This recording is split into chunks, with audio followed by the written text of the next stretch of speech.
ST आखिर होता क्या है? किसे एसटी कहा जाता है?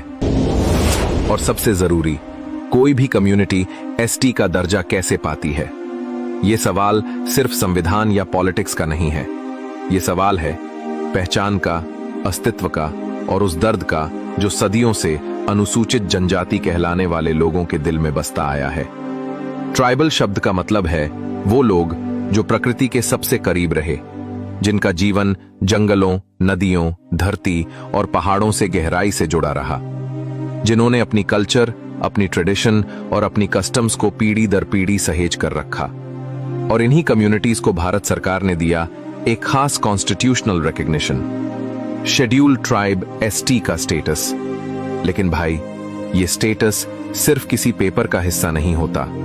ये एक लंबी, कठिन और गहरी प्रोसेस का नतीजा होता है, जहां हर कदम पर एक समुदाय को खुद को साबित करना पड़ता है कि वो सच में उस पहचान के लायक है जिसे अनुसूचित जनजाति कहा जाता है।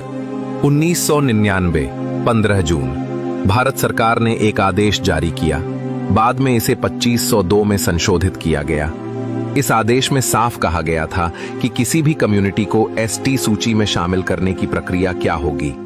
पहला कदम होता है राज्य सरकार की रिकमेंडेशन, फिर वो प्रपोजल भेजा जाता है registrar general of India RGI और national commission for scheduled tribes NCST के पास।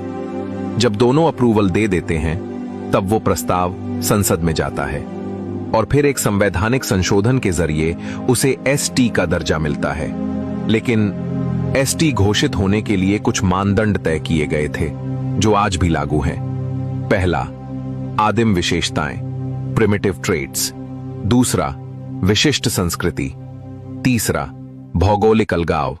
चौथा, समाज से संपर्क की झिझक, शाइनेस ऑफ कॉन्टैक्ट। और पांचवा, पिछड़ापन, बैकवर्डनेस। ये 5 शब्द सुनने में आसान लगते हैं, लेकिन हर शब्द के पीछे छुपा है एक पूरा इतिहास, एक पूरी कहानी। 1965 में बनी लोकुर कमेटी ने ही ये मानदंड तय किए थे और आज भी रजिस्ट्रार जनरल ऑफ इंडिया इन्हीं प्रिंसिपल्स को अपनाता है। मतलब किसी भी समुदाय को एसटी सूची में आने के लिए आरजीआई की मंजूरी जरूरी है। साल 2014 में मिनिस्ट्री ऑफ ट्राइबल अफेयर्स ने एक टास्क फोर्स बनाई, जिसका काम था ये देखना कि क्या ये पुराने मानदंड आज के समय में सही हैं या नहीं। टास्क फोर्स ने अपनी रिपोर्ट में लिखा कि प्रिमिटिव और आदिम जैसे शब्द अब डेरोगेटरी माने जाते हैं और जियोग्राफिकल आइसोलेशन अब एक वैलिड मापदंड नहीं है, क्योंकि आज हर कोने में रोड, कम्युनिकेशन और इंटरनेट